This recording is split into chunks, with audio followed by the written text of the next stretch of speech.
तो आज हम मनोविज्ञान पढ़ेंगे। मनोविज्ञान में पिछले क्लास में यानी कि आधुनिक काल के हिसाब से मनोविज्ञान को 5 प्रकार में बांटा गया। कितना प्रकार में? 5 प्रकार में। इससे पहले हम लोग 3 प्रकार को पढ़ चुके हैं। पहला था प्रकार्यवाद मनोविज्ञान, दूसरा था व्यवहारवाद मनोविज्ञान, तीसरा था संरचनावाद मनोविज्ञान। ये तीनों टॉपिक को हम पिछले क्लास में पढ़ चुके हैं। आज जो 2 बचा हुआ है उसको आज हम लोग पढ़ेंगे। तो देखिए चौथा जो है वो है गेस्टाल्टवाद। ठीक है, तो गेस्टाल्टवाद में देखिए क्या कहता है कि इस संप्रदाय के प्रमुख गेस्टाल्टवादियों यानी कि गेस्टाल्ट का जो विचार था उसमें किसका कौन कौन मनोवैज्ञानिक थे जिसका कि नाम मुख्य रूप से इसमें आता है। तो पहला जो मनोवैज्ञानिक थे उसका नाम था कर्ट, याद रखिएगा। ये एक मनोवैज्ञानिक का नाम है कोप्फा, कोहलर, वधाइमर एवं कर्ट लेविन। कितना हो गया? 1 2 3 4 5।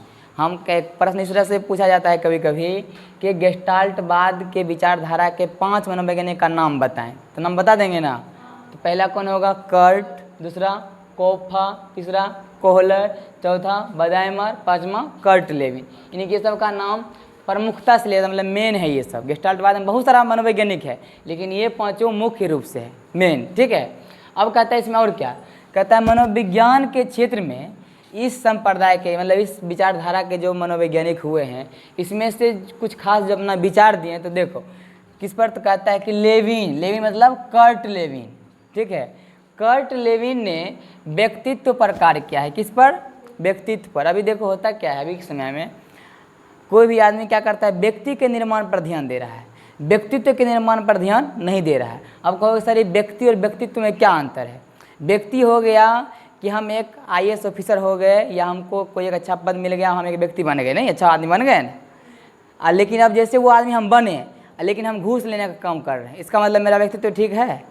नहीं है। यानी कि मेरा व्यक्ति तो हम बन गए लेकिन मेरा व्यक्तित्व का निर्माण नहीं हो सका। क्या गलत है क्या सही है, तो इसी को कहते हैं व्यक्तित्व। आया समझ में? यानी कोई पद को पा लेना, अच्छा पद, वो व्यक्ति निर्माण हो गया, लेकिन उस पद में क्या गलत है क्या सही है उस चीज़ को नहीं बता पाना या उस चीज़ को अपना लेना, गलत चीज़ को भी, वो हो गया मतलब उसका व्यक्तित्व।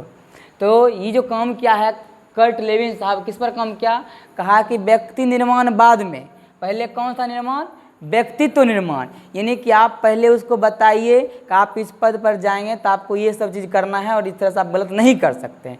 उसका व्यक्तित्व बनाइए तो उसका व्यक्ति अपने आप खुद अच्छा आदमी बन जाएगा। लेकिन आप आदमी को क्या कीजिए, खूब खाना पीना दीजिए और उसको पता ही नहीं है कि मारना किसको है। नहीं, अच्छा आदमी को मारना है, खराब है, जिया रहा सब उसको मार लेता, पहलवान हो गया है, लेकिन उस पहलवान को ये पता नहीं है कि जो गलती करेगा उसको मारना है, वो सब एक मार रहा है। फिर उसका व्यक्तित्व हुआ? नहीं हुआ। उसका व्यक्तित्व निर्माण, पहलवान तो बन गया, व्यक्ति तो बन गया, लेकिन व्यक्तित्व निर्माण उसका नहीं हो पाया। यानी कि अगर उसको सिर्फ ये बताया जाता है जितना आदमी को सिंपल खाना दे रहे हैं उसी तरह से उसको बनाइए, लेकिन उसको कह दीजिए किस आदमी को मारना है, इस पर बेसी ध्यान देना है, तो अगर उस पर वो कर रहा है तो उसका व्यक्तित्व का निर्माण हो चुका है। ठीक है, यानी कि आदमी को व्यक्ति से बेसी व्यक्तित्व पर ध्यान देना चाहिए, मतलब वो कर क्या रहा है उस पर ध्यान देना चाहिए। ठीक है, फिर नेक्स्ट कहता है कि कोप्फा, ये कोप्फा साहब जो थे किस पर काम किए? बाल मनोवैज्ञानिक, यानी बच्चा का मन कैसे कैसे सोचता है इस पर काम किया। किसने? कोप्फा साहब ने। फिर कहता है कोहलर ने अंतर्दृष्टि शिक्षण के क्षेत्र में महत्वपूर्ण कार्य किए। अब देखो ये अंतर्दृष्टि शिक्षण कहते हैं कि अंतर्मन से, कभी तुम लोग ध्यान किए हो? जो शिव चर्चा में भी ध्यान बताया जाता है, नहीं, यानी अंतर्दृष्टि से अपने मन को जान लेना। ध्यान करना मतलब अपने मन को अंदर से जान लेना। अभी हम लोग तुम लोग से बात कर रहे हैं क्या है कि एकदम एक दूसरे में मतलब लीन है, लेकिन जब आदमी ध्यान करता है तो उस समय दुनिया के सारा चीज़ को भूलना होता है। उस समय कौन होता है? हम खुद से बात करते हैं, हम खुद अपने अंदर झांक करके देखते हैं कि मेरे अंदर कौन सा बुराई है कौन सा अच्छाई है, उसके अंदर हम प्रयास करते हैं कि मेरे अंदर जो भी बुराई है वो खत्म हो जाए और जो अच्छाई है मेरे अंदर प्रवेश हो जाए। इस तरह किसी कहते ध्यान। ये अंतर्दृष्टि पर काम किया कौन? कोहलर साहब ने। फिर आगे कहता है कि इस संप्रदाय के मनोविदों, मनोविदों मतलब मनोवैज्ञानिक, मनोविदों कहें या मनोवैज्ञानिक कहें, दोनों सेम शब्द है। ठीक है, मनोविदों ने उपेक्षित क्षेत्र से संबंधित विषयों को उजागर करने का काम किया। उपेक्षित मतलब होता है जिस पर ध्यान नहीं दिया जाता था, मतलब मनोविज्ञान का वैसा क्षेत्र जिस पर जनरली कोई मनोवैज्ञानिक उस पर ध्यान नहीं देता था, उसको साइड करके चलता था। लेकिन ये कहा कि नहीं, उसको साइड नहीं कर सकते हैं। जैसे हम कहें ना कि व्यक्ति निर्माण पर सब काम किया लेकिन व्यक्तित्व के निर्माण पर कोई काम नहीं किया। लेकिन ये जो संप्रदायवाद था कौन? गेस्टाल्टवाद। ये किस पर जोर दिया? जो उपेक्षित क्षेत्र था, जो कि सब साइड से हो रहा था, लेकिन नहीं, इसको मिलाकर चलना होगा। तो ये कम किया, ठीक है। और लास्ट इसका पॉइंट है मनोविश्लेषण। अब देखिए इसका इंग्लिश है साइको एनालिसिस, यानी कि मन का विश्लेषण। हम बताए थे मनोविज्ञान किसको कहते हैं कि मन का अध्ययन करना ही क्या कहलाता है, मनोविज्ञान। यानी कि मन को जो विशेष रूप से जान लेगा उसी को कहते हैं मनोविज्ञान। इस मनोविज्ञान में क्या होगा कि मन का विश्लेषण होगा कि मेरा मन कैसा सोच रहा है, मेरा मन सोच रहा है वो गलत सोच रहा है कि सही सोच रहा है, ठीक है। तो ये सब को इसके लिए कौन सा आया मनोविज्ञान, तो इसको कहा मनोविश्लेषण मनोविज्ञान। इसमें क्या कहा कि संप्रदाय का जनक किसको कहा गया है, सिगमंड फ्रायड को। सिगमंड फ्रायड एक ऐसे मनोवैज्ञानिक हुए हैं जिसने मनोविज्ञान में मनोविश्लेषणवाद को बताया है, मनोविश्लेषण के लिए चर्चा किया है। तो उसमें क्या है, कहता है फ्रायड ने मानसिक रोगों की चिकित्सा, यानी कि जो जिसके दिमाग मतलब कुछ खराब हो गया है, मानसिक रोग जिसको हम लोग पागल कहते हैं जनरली, मतलब उसको अगर चिकित्सा किया, उसका इलाज किया जाए तो किससे हो सकता है, मनोविश्लेषणवादी तरीके की खोज से हो सकता है। यानी कि कैसा खोज किया कि उन्हें उसके मन के अंदर जाना, उसके मन के अंदर कैसे जाएंगे। तो अधिकतर जो डॉक्टर सब पागल खाना का जो डॉक्टर होता है वो क्या होता है, वो कोई बेसी सुई इंजेक्शन नहीं लगाता है, वो क्या करता है कि वो मतलब मनोवैज्ञानिक वो होता है, मन का इतना अध्ययन कर लिया कि उसके मन को अंदर जाकर पढ़ता है कि मतलब पहले ये क्या था, अब इसको किस ढंग से आगे कैसा शब्द कहें कि मतलब इसको पुराना याददाश्त आ जाए, वापस लौट जाए, ठीक है। तो वो क्या करता है, तो इसका खोज किसने किया था, यही सिगमंड फ्रायड ने।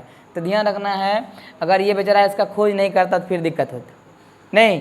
इसीलिए मानसिक रोगों की चिकित्सा के लिए मनोविश्लेषणवादी तरीका का खोज किसने किया, सिगमंड फ्रायड साहब ने।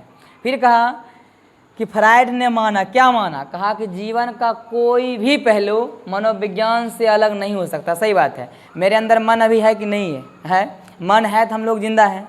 यानी कि बिना मन का अध्ययन किए कहीं कोई और वर्क कर सकते हैं, कोई और विषय पढ़ सकते हैं, नहीं पढ़ सकते हैं। जैसे मान लो मेरा मन ही ठीक नहीं है, दूसरा कोई काम करने में मन नहीं लगेगा, उसको हम करने का इच्छा ही नहीं करेगा। यानी कि मनोविज्ञान कहा कि सब विषय का जड़ है एक तरह से, यानी कि जीवन से उसको अलग कर देंगे मनोविज्ञान को, फिर कोई काम नहीं हो सकता। ये बात किसने कहा था, सिगमंड फ्रायड ने ही कहा, ठीक है। फिर कहा कि फ्रायड ने कहा कि मनोविज्ञान एक ऐसी वस्तु है, ऐसी विषय वस्तु है जिसमें विशेष रूप से अंतर्दर्शन बताए ना, अंदर एकदम ध्यान में जब बैठते हैं अपने अंदर को देखना ही क्या होता है, अंतर्दर्शन। अपने मन का, अपने अंदर की गहराई को देखना कि हम क्या हैं, सही हैं, गलत हैं, उसी कहते हैं अंदर जा कर के देखना। अंतर्दर्शन या मौखिक रिपोर्ट के द्वारा मानसिक प्रक्रियाओं का विश्लेषण किया जाता है, किसमें, मनोविज्ञान के अंतर्गत। अगर कहेगा कि ये परिभाषा किसने बताया कि मनोविज्ञान एक ऐसी वस्तु है जिसमें विशेष रूप से अंतर्दर्शन, अंदर के जो चीज़ है वो अगर उसका हम दर्शन कर लेते हैं, उसके विषय में जान जाते हैं, तो इसका जो अध्ययन किया जाता है या इसका विश्लेषण किया जाता है वो किस में, मनोविश्लेषणवाद में।